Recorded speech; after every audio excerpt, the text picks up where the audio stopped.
Estoy encargado de la estrategia global de comunicaciones para toda la organización. Y una de las cosas prioritarias que hemos identificado es precisamente la desinformación. La desinformación no solo porque es un tema en el que todos estamos involucrados, no solo como comunicadores, pero también como individuos, pero también porque influencia la toma de decisiones de todos los actores. De nuevo, voy a enfatizar durante este taller que la toma de decisiones no es nada más a nivel individual, es también de los tomadores de decisiones, es de los hacedores de políticas públicas, que hace rato alguien le llamaba de otra forma, pero bueno, espero que se entienda mi mexicanismo aquí.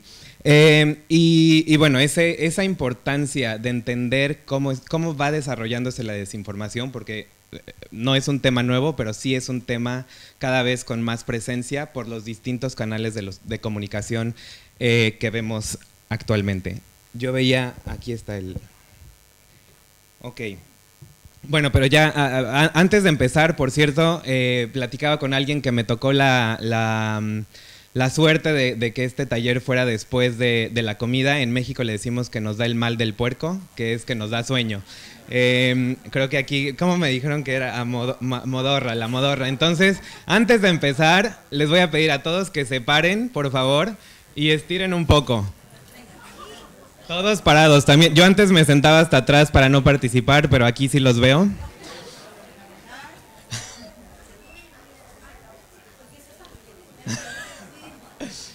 Perfecto, muy bien. Acá arriba también estirando. Ok, perfecto. Pues muchas gracias, y si los veo durmiéndose a la mitad de la plática, los haremos que nos paremos nuevamente. Ok, los que ya pasaron por esto, para abajo. Ok. Ok, pregunta abierta. ¿Hay distintas formas de clasificar la desinformación? Es decir, ¿hay distintas formas de desinformación? Va a ser participativo. Sí, acá dicen que sí. ¿Nos puedes decir cuál crees que sea, cuál crees que sea una forma de definir la desinformación?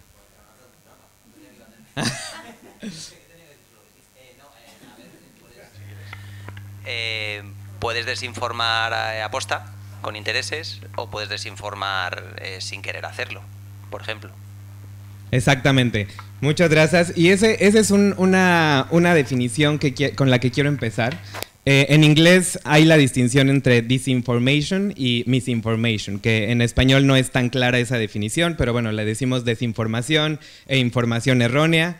Pero bueno, para estos términos vamos a hablar de vamos a definir desinformación como la información falsa creada con la intención de engañar. Es decir, hay una intención detrás de esa información que se está generando, y puede ser por intereses políticos, por intereses comerciales. Bueno, la motivación puede ser distinta, pero es importante que en este tipo de desinformación, que claro, la llamamos desinformación, está la intención. La siguiente es misinformation, que es, como bien mencionaban, es la difusión de información sin la intención. Y aquí me parece sumamente importante que como comunicadores, como periodistas, tengamos esta definición clara, no solamente porque vaya, la teoría o demás, pero porque esto nos lleva a ser empáticos al comunicar. Cuando alguien está misinformando, digamos, o compartiendo información errónea, no necesariamente lo está haciendo desde una perspectiva maliciosa. Y eso, al comunicar, tiene que ser súper clave. ¿Por qué? Porque no nos podemos posicionar como mejores que las personas que están misinformando. No somos mejores y peores, no somos malos y buenos. Las personas a veces comparten información con buenas intenciones porque no saben que es información falsa y que puede afectar a la audiencia. Pero eso no quiere decir que sean tontos, ¿cierto? Entonces, todos tenemos un sistema de valores, un sistema de conocimiento que traemos detrás en donde hemos crecido, por las personas que nos comunican, por la educación que hemos tenido. Y como comunicadores, de nuevo, tenemos que ser empáticos en esta comunicación.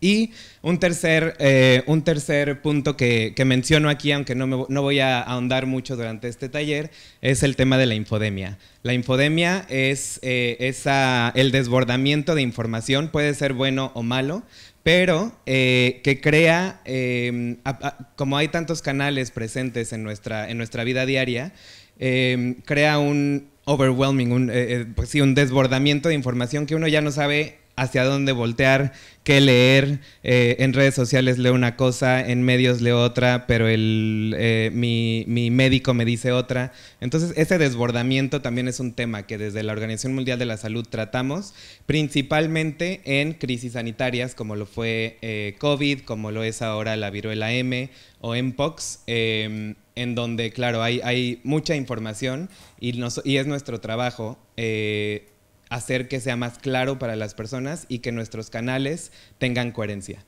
Y vaya, aquí voy a mencionar rápidamente, por eso es tan importante la alianza entre diferentes organizaciones, porque si el gobierno está comunicando, también el periodista, también la Organización Mundial de la Salud, tiene que haber esa coordinación y esa coherencia en el mensaje que se está enviando.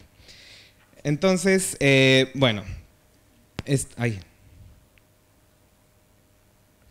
Ok, entonces ahora otra parte interactiva que quiero compartir. Díganme si creen que esto es verdadero o falso. Aquí se está diciendo solo los condones previenen ambos, el embarazo y las infecciones de transmisión sexual. Esto aquí tiene estas imágenes y tiene el logo de la Organización Mundial de la Salud. ¿Creen que es algo verdadero o falso? ¿Se compartió desde una cuenta verdadera o falsa? ¿Falso? ¿Hay alguna opinión distinta? Pues esto es verdadero. Ahora, como veíamos en la ponencia anterior, hay muchos tipos de desinformación y se genera mucha desinformación en todos los temas. Uno de los que nosotros identificamos fue que las personas creían que al tomar una pastilla de preservativo ya no se iban a embarazar. O al contrario, que si era... ¿o qué dije? Que si estaban tomando una pastilla para para infecciones de transmisión sexual ya no se iban a embarazar y viceversa. Un anticonceptivo que ya les iba a prevenir tener infecciones de transmisión sexual, lo cual no es cierto y es un tipo de desinformación. De hecho, información errónea que la gente normalmente no la comparte con la intención de que así todos vamos a embarazarnos o tengamos infecciones de transmisión sexual, pero importante seguir impulsando los métodos que sí pueden ayudar a las personas a entender qué es lo que previene cada uno de las cosas a las que se enfrentan. Ay, sí. Sí. Igual es un poco retorcido, pero no tener sexo también previene más cosas. Claro.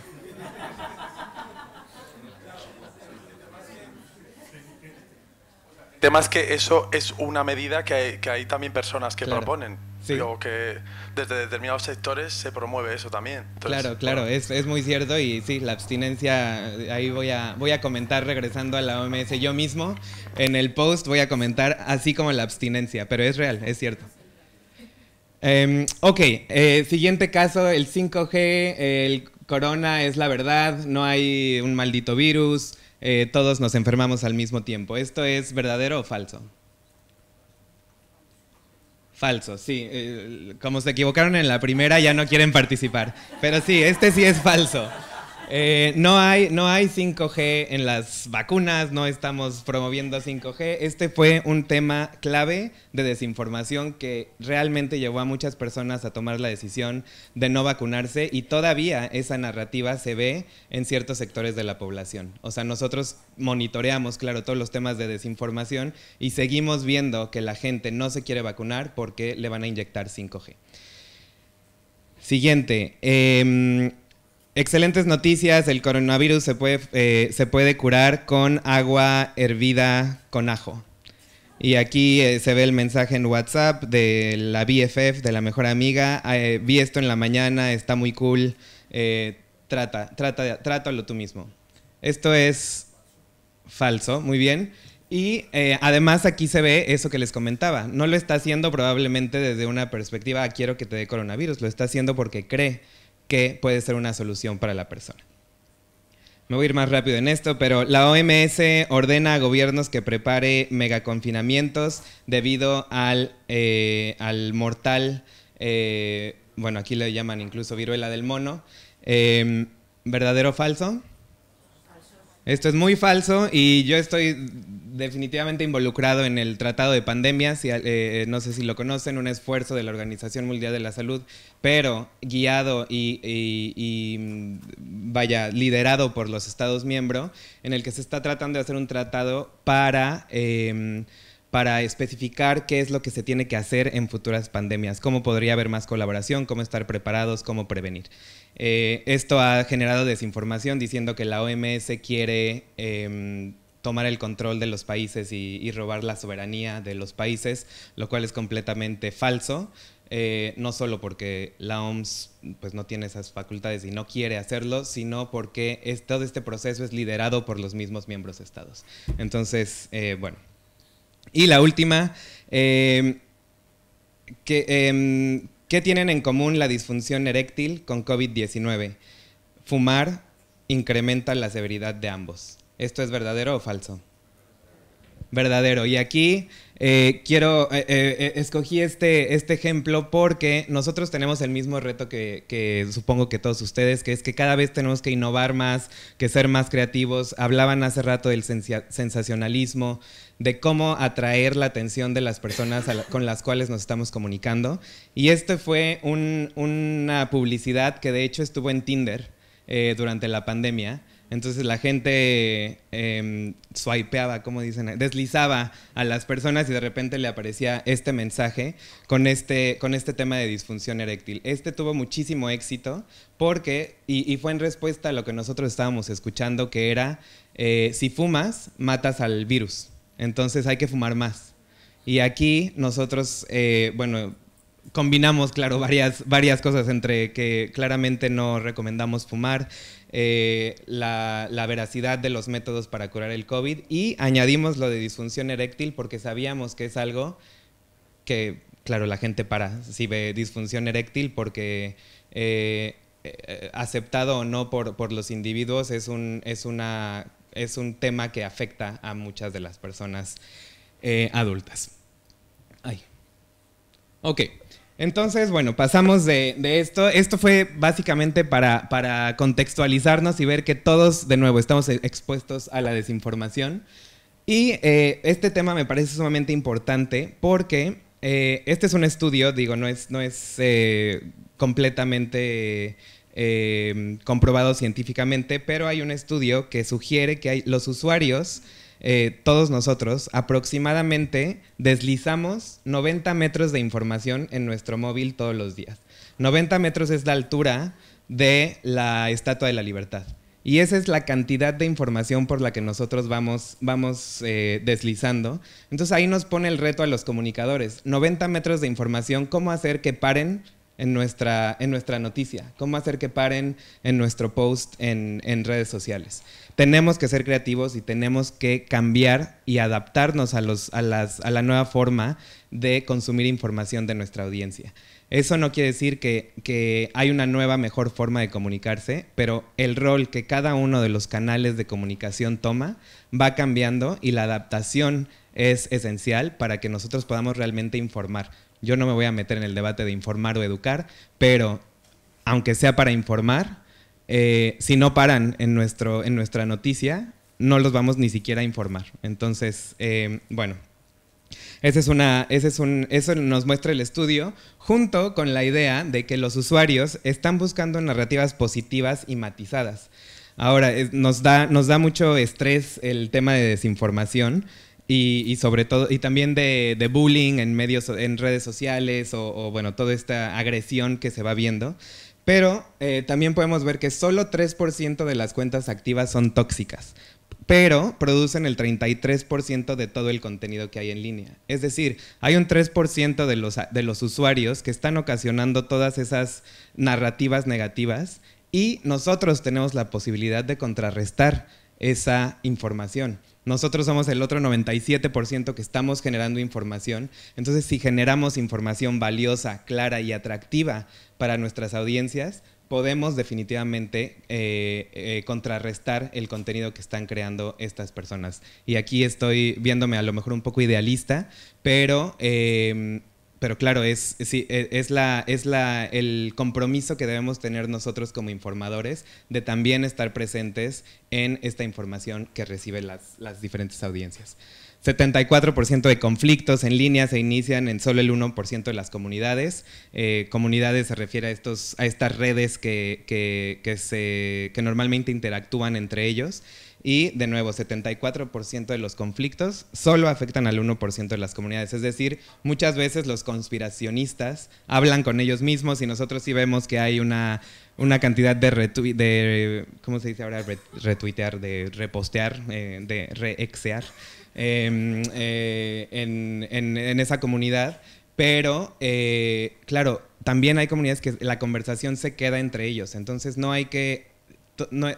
no todo el tiempo hay que panicarnos de que veamos una información falsa, porque probablemente también esté en una comunidad cerrada. Y finalmente, el último dato que me pareció interesante es que el 0.1% de los usuarios comparte el 80% de las noticias falsas.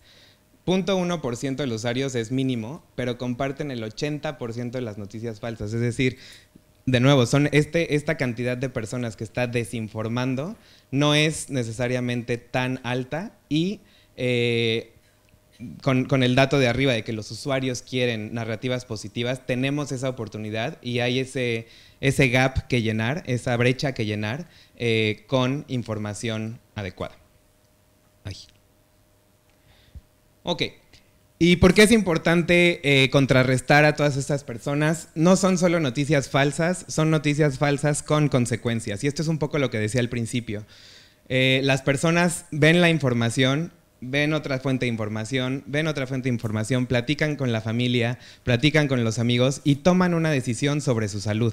Es decir, nuestro rol como informadores es sumamente importante en ese proceso de toma de decisiones. Porque si no está la información correcta, si no está la información veraz y comprobada, las decisiones sí pueden ser afectadas.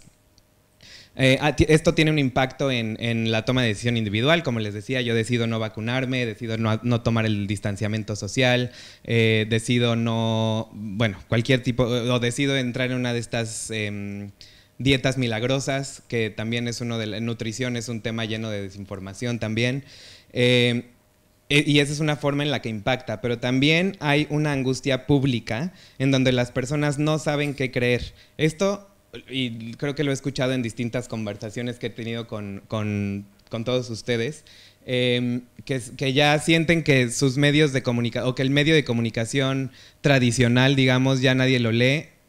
Más o menos estamos, hay estudios que va viendo, pero yo creo que más allá de que ya no los leen, es que van cambiando. Al final el artículo va a seguir estando en línea y muchas veces vemos la imagen en redes sociales con el titular, pero luego está el link para la noticia y muchas personas siguen confiando en esas noticias. Entonces ahí está la relevancia de seguir comunicando y seguir dando visibilidad a la información correcta para evitar esta angustia pública.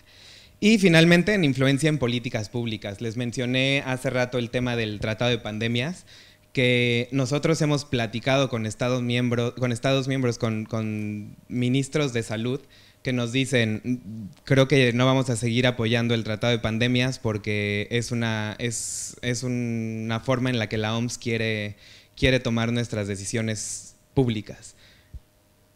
Eso nos lo han dicho ministros de salud y al final viene de esta desinformación.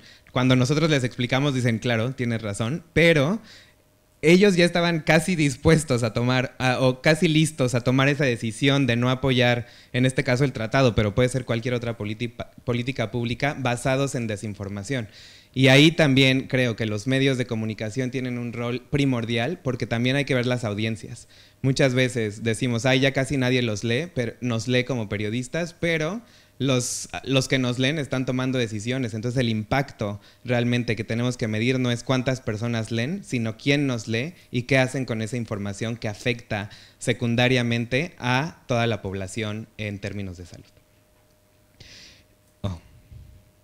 Ok. Un dato que les quiero compartir es de una encuesta del barómetro de Edelman. No sé si todos la conocen o no, pero justamente salió el barómetro de 2024. Hay muchos datos ahí, se los recomiendo como guía de en dónde estamos en términos de desinformación. Pero aquí podemos ver que se preguntó la fuente más confiable para las personas en términos de salud. Y podemos ver que la fuente primordial es tu médico o tu trabajador de salud, con un aumento de 2 puntos en este tema. Entonces, ahí quiero enfatizar que es el propio médico o el propio trabajador de salud. Ya no es la profesión de salud ya no son los médicos o los trabajadores de salud como profesión, es en el que uno confía. Entonces, ahí va cambiando también ese tema de cómo va la confianza de las personas hacia los informadores.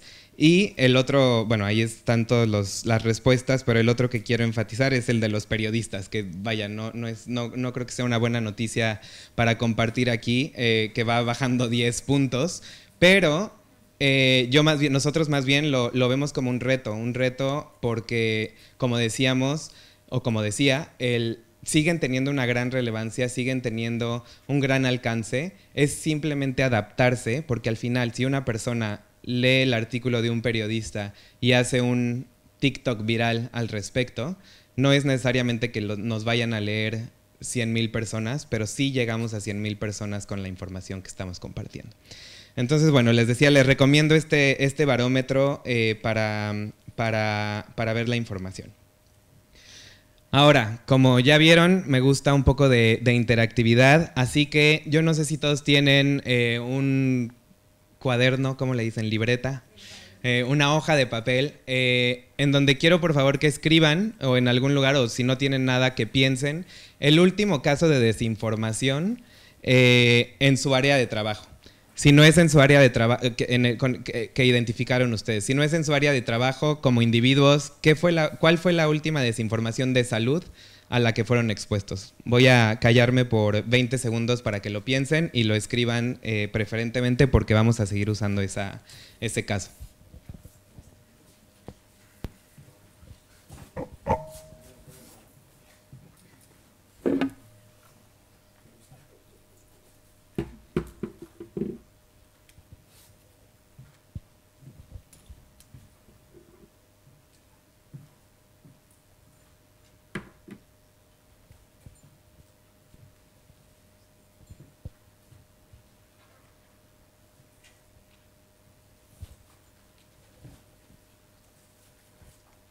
Y les voy avisando a los de atrás que alguien va a tener que compartir, así que si no lo están escribiendo, los estoy viendo.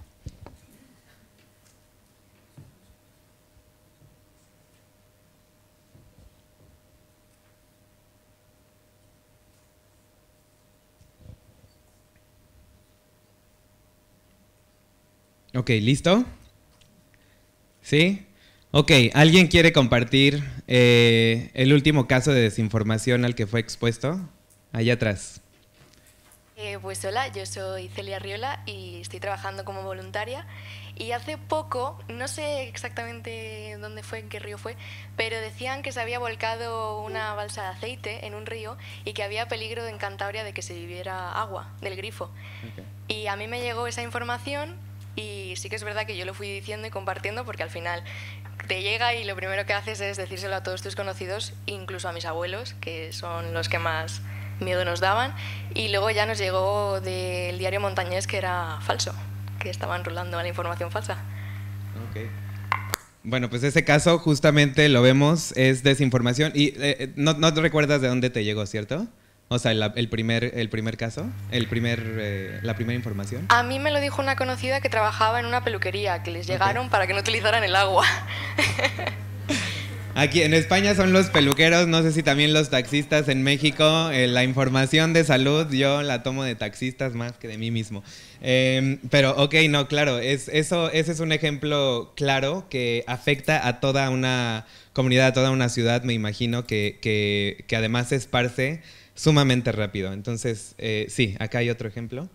Nada, simplemente para añadir información al caso que has puesto mi compañera. El bulo comenzó por un audio de una señora de aquí de Cantabria, de Ampuero, y fue un audio de WhatsApp que por el boca a boca, bueno, en este caso boca a boca, por las redes sociales, en este caso WhatsApp, se empezó a difundir el bulo y a mi familia también llegó, que me lo dijo mi padre, y yo fui rápidamente a contrastar con los medios y en el diario Montañés pues le dije que era desinformación, vaya. ¿Y entre ustedes no fue que se lo compartieron o sí? No, yo no lo compartí. Okay. Bueno, pero ahí vemos, tenemos 4 personas aquí atrás, en donde a 2 por lo menos les llegó la desinformación. Y claro, se esparce de una forma rapidísima y más adelante les voy a dar un dato. Ahora alguien por acá adelante que nos diga un caso, sí. Sí, bueno, yo el último bulo que recibí lo recibí por WhatsApp en mi grupo de la familia y era que había fallecido una actriz muy famosa en España, que es Alba Flores. Y claro, rápidamente me fui a los medios a cotejar la información y vi que en ningún sitio aparecía esa información e intenté pararlo, ¿no? Pero estaba muy bien elaborado y con argumentos y demás. Perfecto, muchas gracias. Y bueno, ahora vamos a pasar justamente a cómo ser agentes nosotros para parar esa información, que una de ellas claramente es la de revisar fuentes. Y a mí yo siempre pienso, cuando voy a hablar con comunicadores, con informadores, esto les va a parecer como obvio, tenemos que hacer eso, pero muchas veces no lo hacemos y muchas veces a nosotros mismos nos convencen de la desinformación. Yo ayer comentaba que estuve en algún momento... No me acuerdo ya ni me acuerdo qué noticia me llegó, pero yo dije, sí lo dijimos de la OMS y yo mismo tuve que ir a revisar si lo habíamos dicho nosotros o no y se supone que yo reviso todo lo que sale. Pero bueno, ese es el tema, que la desinformación se va también profesionalizando y con todas las herramientas que hay ahora se van haciendo mucho más creíbles porque ya no hay errores ortográficos, hay una imagen, hay hasta un video de cómo están llevando el cuerpo o cualquier cosa y se vuelve mucho más difícil de identificar. Entonces, bueno, muchas gracias por los que compartieron. Yo no sé por qué muevo el dedo, ya lo voy a dejar aquí. Ok, entonces ahora, ¿quiénes difunden la desinformación y por qué tienen éxito? Ya nos compartieron dos casos aquí. ¿Por qué creen que tuvo éxito alguien más el caso de las aguas contaminadas? Es un riesgo para la salud y eso... Es cercano, exacto.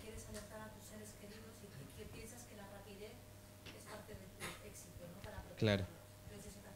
Claro, porque la táctica de llegar a los sentimientos o a lo que uno está sintiendo, si yo tengo pánico o si yo tengo miedo, mejor lo comparto por si acaso, ¿no? Y ya después decimos, bueno, pues si no era real, por lo menos ya una semana nos salvamos del potencial riesgo. Pero, claro, esa es una táctica de hablar a los sentimientos y a la urgencia de las personas, de querer compartir rápido, porque si no, puedes tener tú personalmente un efecto negativo. Bueno, aquí voy a hablar un poco de la ciencia del comportamiento. La ciencia del comportamiento, no sé si todos estén familiarizados, pero básicamente estudia la conceptualización, la medición y el cambio de comportamientos, específicamente en salud, a partir de información o de acciones. Entonces, para explicar esto, siempre uso el caso de Solomon Asch, que en 1951 estaba en un aula, pidió a una persona que se saliera del aula para un experimento y a los que se quedaron les dijo que todos iban a contestar que la línea del primer recuadro era del mismo tamaño que la A, o sea, la primera línea del segundo recuadro. Aunque, bueno, no sé si se vea tan claro porque es un poco pequeña, aunque la realidad es que la línea del primer recuadro es del mismo tamaño que la letra C, que es la tercera línea del recuadro.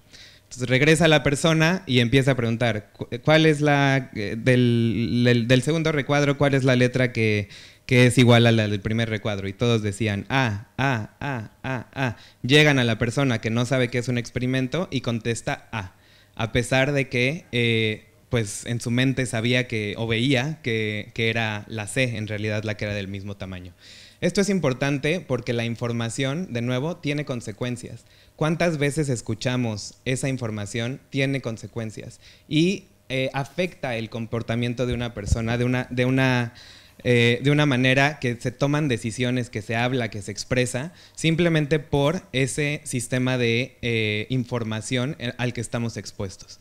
Entonces, de nuevo, me parece esto sumamente importante porque el rol que tenemos todos nosotros de comunicar la verdad puede afectar esas decisiones. Y si dejamos que este 33%, ya no me acuerdo cuáles eran el número, pero si dejamos que ellos lleven la conversación de salud, entonces nosotros como informadores también tenemos una especie de responsabilidad. Y de nuevo, no entrando al debate de educar o informar, pero simplemente si fuera de informar, esa responsabilidad de comunicadores y de informadores es clave para la toma de decisiones de una persona. Y como ya bien decíamos, las tácticas que vamos viendo, hay contenido emocional de lo que sentimos nosotros. Es simple, que también es muy importante porque muchas veces queremos comunicar ciencia con palabras que una persona no va a entender. Yo tampoco soy médico y muchas veces a mis colegas de la Organización Mundial de la Salud les digo, si yo no te entiendo, no lo voy a publicar. No voy a dejar que salga porque tiene que ser información que la gente entendamos. Y esa es una labor clave y creo que alguien hizo alusión al respecto que dijo, bueno, ese ya es su trabajo como informadores y sí, es un trabajo en el que nosotros tenemos que, nosotros le llamamos traducción de información, traducción de lo técnico, de lo científico a lo que la gente va a entender. Y no solamente gente, muchas veces me dicen, ¿por qué crees que no lo va a entender la gente?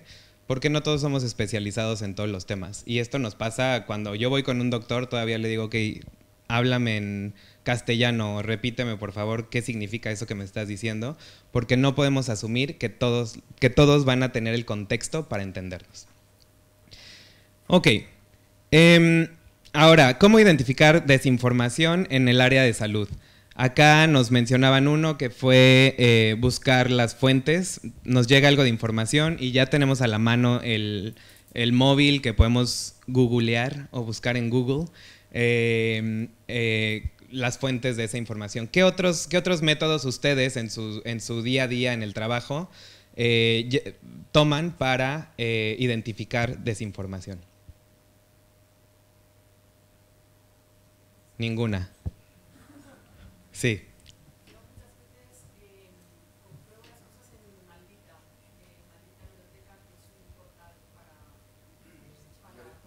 Un verificador, ok.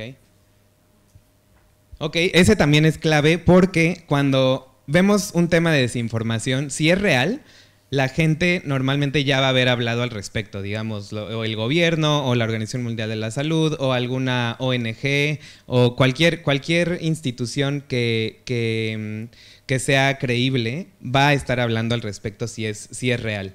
Y si con estos verificadores o fact-checkers podemos googlear esa información, normalmente, y se está creciendo esa profesionalización del fact-checking, ya podemos ver muchas veces esto es falso, esto es cierto, esto no tiene sustento, bla, bla, bla.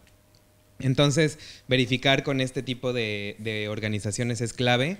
Claro, voy a hacer un paréntesis ahí, que ahora ya hay fact-checkers de fact-checkers y se está como, ya hay desinformación también en los fact-checkers.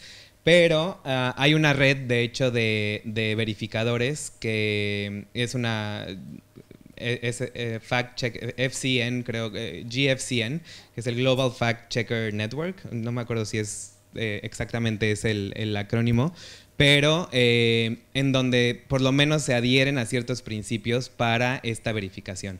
Entonces también hay que identificar esas fuentes en las que nosotros vamos a confiar y esperando que mantengan esa reputación y esa profesionalización al verificar.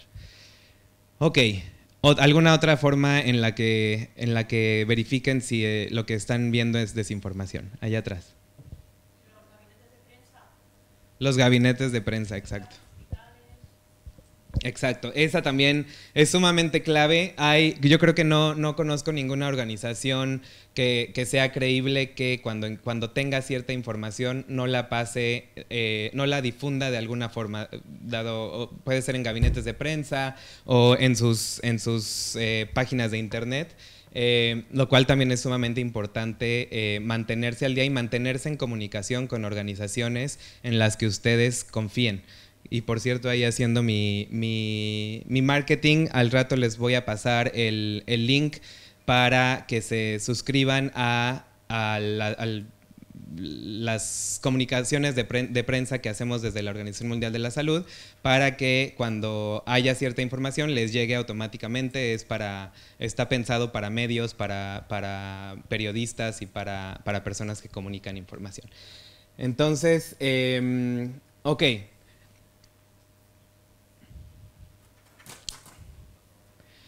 Ok, entonces, bueno, aquí ya mencionaron algunos, pero en esta gráfica a mí me gusta porque vemos cómo la desinformación, como les decía, es de alguna forma viral y se esparce exponencialmente. Entonces, si nosotros somos cada uno de esos puntitos rojos que vemos en la pantalla y tenemos las herramientas para parar la desinformación, creamos un efecto exponencial. De nuevo, el primer puntito gris, este no es... láser. El primer puntito gris que vemos ahí, vean la cantidad de... no se ve tanto, ¿verdad? Bueno, ahí hay una gran red de influencia que pudo haber tenido si ese puntito gris se hubiera convertido en rojo y hubiera compartido esa desinformación. Entonces, bueno, es importante educarnos, seguir buscando cómo reconocer estas fuentes de desinformación.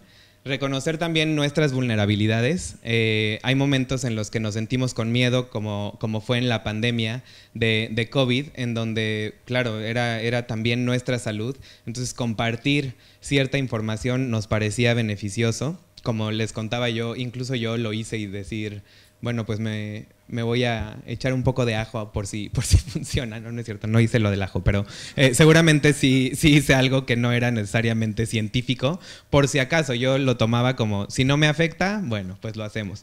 Pero reconocer esas vulnerabilidades es importante, y sobre todo como comunicadores, consciente de las emociones. Y el otro tema es, si ves algo, di algo. Si ves desinformación, dilo. Es importante también que tomemos esa responsabilidad de comunicar y de decir esto es falso, de alguna forma, como les decía, con esa empatía, o de empezar ese diálogo con algunas personas para compartir la información correcta.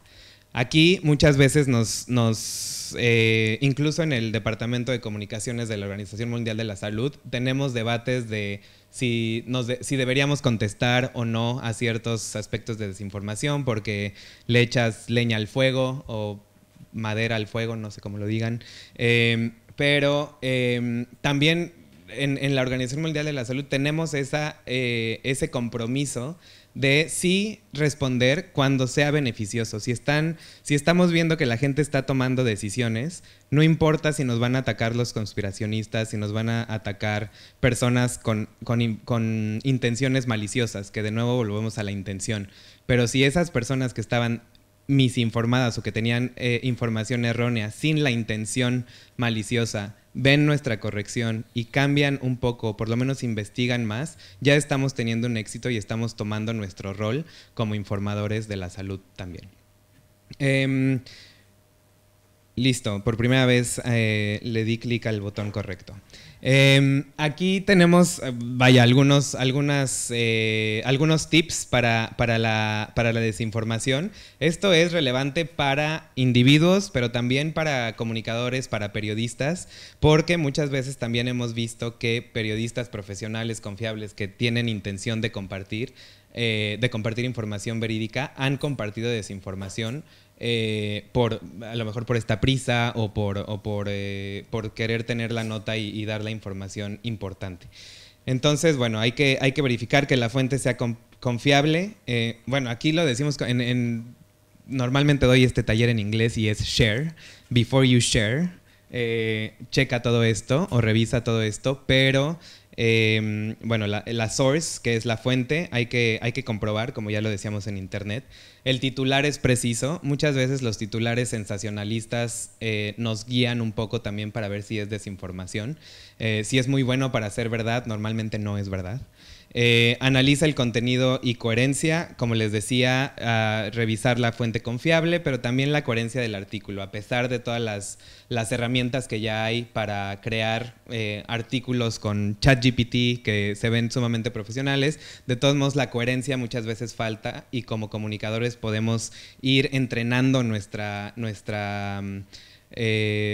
mente para identificar en dónde está teniendo un poco de incoherencia la información que se está difundiendo. Imágenes retocadas o videos.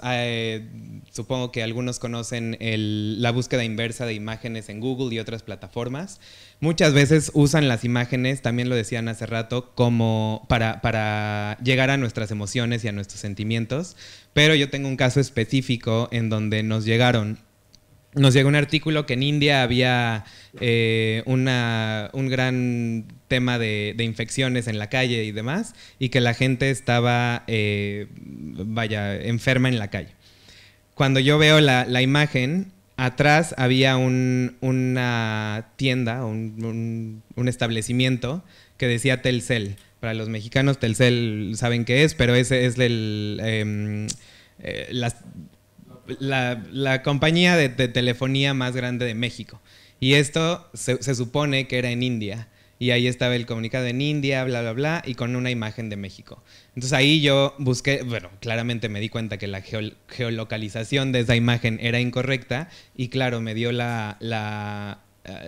el tip para ya ni siquiera pensar que eso podría ser información verdadera. Entonces hay diferentes formas en las que podemos ir viendo esto. La búsqueda inversa de imágenes de Google también te muestra normalmente si esa imagen es de mucho antes. No sé si ustedes se vieron en esos casos durante la pandemia que usaban funerales o casos de infecciones de mucho antes del 2020 diciendo que era durante COVID. Entonces, bueno, estas imágenes también son importantes.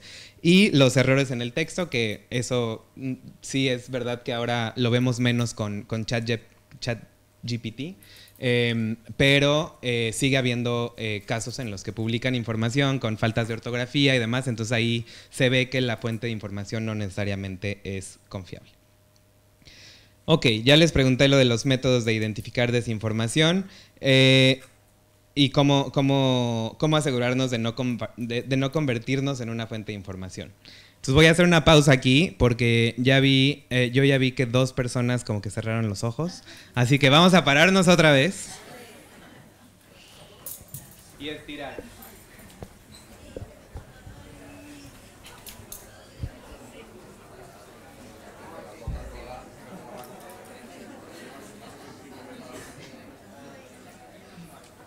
Perfecto, muchas gracias. Yo hago esto porque yo quisiera que en todas las conferencias a las que yo voy me dejen pararme y estirarme a la mitad.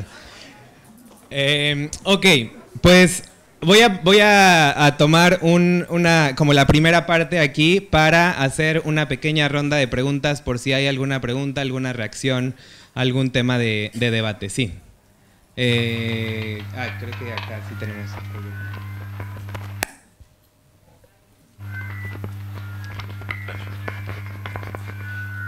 Sí, yo lo que te quería preguntar, hablabas de cómo una de las formas de combatir la desinformación es consultar con fuentes, digamos, decías institucionales, gobiernos, la OMS.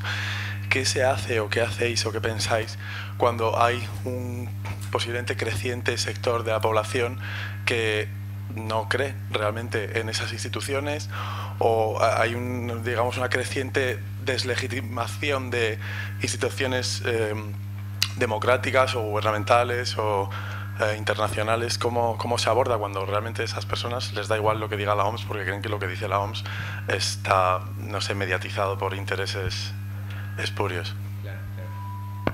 Me encanta esa pregunta porque llegamos al tema también de los medios. O de los canales que usamos para difundir la información. Nosotros como OMS no necesariamente queremos tener el mayor número de likes en nuestras publicaciones o tener que sea el tweet viral, pero sí queremos que los canales correctos se usen para llegar a las audiencias correctas. Entonces, una de las cosas que hemos hecho nosotros es diversificar nuestros voceros o nuestros mensajeros, como the messengers, como les decimos nosotros. Y una de las estrategias que hemos creado es la red Fides. Ya después la googlearán. Pero la red Fides es una red de creadores de contenido que están comprometidos con información verídica. Estos creadores de contenido son básicamente influencers de salud que no están afiliados a la OMS, no tienen ninguna obligación a compartir la información que nosotros les damos, pero hemos establecido esa alianza y esa cooperación para nosotros mandarles información que es verídica y ellos con eso pueden hacer su contenido. Puede tomar la forma de un meme, puede tomar la forma de un video, puede tomar la forma de un artículo en un blog, cualquier forma en la que ellos vayan viendo o vayan considerando pueden hacer esta información. Entonces hay que reconocer también que hay esta deslegitimación no solo en instituciones como la Organización Mundial de la Salud, pero también de gobiernos, y lo veíamos en el barómetro de Edelman. Se ve como el gobierno cada vez, creo que es el que más rápido va en declive en todos los países del mundo. Entonces, claro, hay que también adaptarse y saber cuáles son canales y mensajeros que podemos utilizar para llegar a las audiencias que están siendo afectadas. Y el otro tema es continuar con la construcción de confianza o retomar esa construcción de confianza en las instituciones. Esto suena un poco más difícil, pero bueno, también les voy a decir que no está tan grave el tema. Por ejemplo, en el barómetro de Edelman se ve, al menos en el de 2023, el 2024 todavía no tengo el dato, pero el 74% de la población en general todavía tomaba la OMS como una institución confiable. Y era de las más altas instituciones. Entonces sí hay toda esta desinformación y estos ataques, sobre todo en redes sociales, a la Organización Mundial de la Salud, pero mucha de la población todavía nos ve como esa institución científica en la que puede confiar para temas de salud. Eso no para decir que no vamos en declive y que no hay un reto que cumplir. Entonces, este tipo de innovación como el que les mostraba con la disfunción eréctil y el cigarrillo ha sido clave para nosotros también ganar nuevas audiencias. Como Organización Mundial de la Salud, al menos, nunca fuimos tan vistos por personas que no estuvieran involucradas en salud o científicos como se empezó en la pandemia. Entonces también nosotros nos tuvimos que adaptar y todavía nos estamos adaptando para hacer la información más amigable a esas audiencias que igual y no es nada más que no nos crean o que no tengan la confianza, es también que no nos conocen y que no conocen el trabajo que hace la Organización Mundial de la Salud. Yo he platicado con muchos estudiantes y en muchas de los talleres que damos, y la gente, cuando preguntamos ¿qué crees que hace la OMS?, nos dice responder a pandemias, que es una parte mínima de lo que hace la Organización Mundial de la Salud, y hay tantos temas de salud que sí hemos tenido logros y que tenemos que seguir comunicando, que son importantes para crecer esa confianza en las instituciones. Entonces, mostrar los casos positivos es una estrategia que nosotros estamos usando. Sí tienen menos, se vuelven menos populares, o sea, el decir se erradicó el polio en un país, de alguna forma tiene menos popularidad que decir disfunción eréctil y cigarrillo, pero vaya, con que lleguemos a audiencias es continuamente construir esa confianza. ¿Alguna otra pregunta? Yo tengo por aquí el micrófono.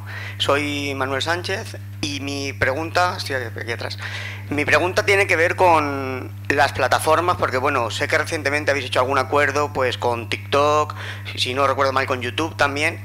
¿Qué responsabilidad pensáis que tienen las plataformas sociales a la hora de compartir esta desinformación? Porque son la puerta de entrada de las informaciones falsas y, vamos, no quiero opinar demasiado en la pregunta, pero creo que algo se les puede exigir para que trabajen más contra este tipo de informaciones. ¿Cuál es vuestra postura, que sé que trabajáis con ellos y tal?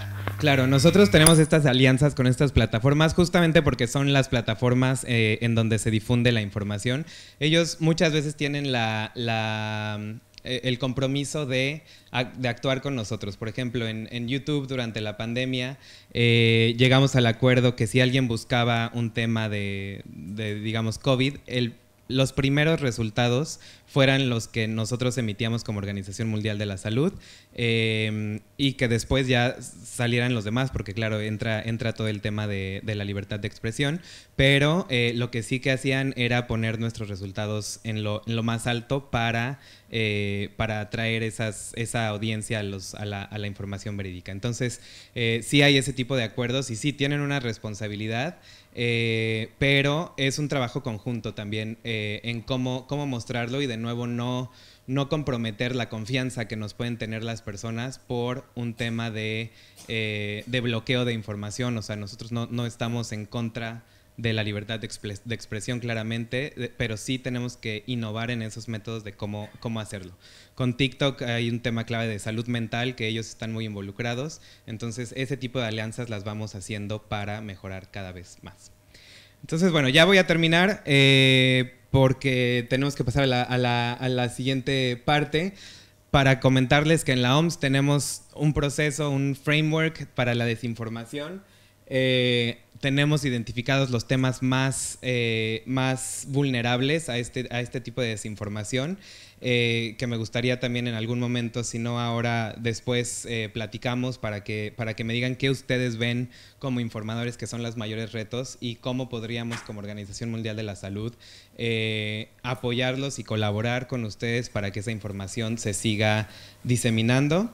Y finalmente, bueno, decir que hay diferentes tipos de combatir la información.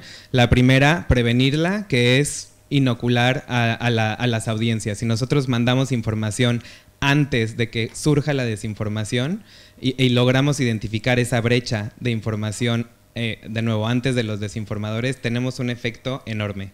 El segundo es deslegitimar, que es responder directamente o aliarnos con plataformas para que si vemos una desinformación que está afectando la salud de las personas puedan bajar ese contenido o puedan tener este tipo de notas que verifique la información. Y claro, el último es... bueno, ya mencioné el de deslegitimar. Ya vamos a acabar, entonces antes de compartir, share, sé consciente, reconoce tus vulnerabilidades y sentimientos, sé empático, eso es principalmente importante para esta audiencia. Educarnos es un proceso continuo y si ves algo, di algo, si ves a alguien que dice algo, apóyalo. Estamos todos en esta comunidad y a mí me daba mucho gusto que me invitaran para poder platicar con ustedes, porque en las pláticas de pasillo veo el compromiso y que hay una verdadera... todos estamos enfrentando esta desinformación, pero también veo el compromiso de todos con los que he platicado de decir... ¿Qué hacemos? ¿Cómo colaboramos? ¿Cuáles son los mejores métodos? Entonces, espero que esto les haya servido un poco, al menos para generar ideas. Y les dejo aquí mi contacto. Yo decía que ni siquiera probé el QR, el código QR, pero según yo, si lo escanean, guardan mi contacto, está mi teléfono y demás. Cualquier duda que tengan, cualquier cosa que ustedes quieran trabajar con la OMS, estamos abiertos a que nos contacten y que podamos seguir con una colaboración efectiva. Muchas gracias.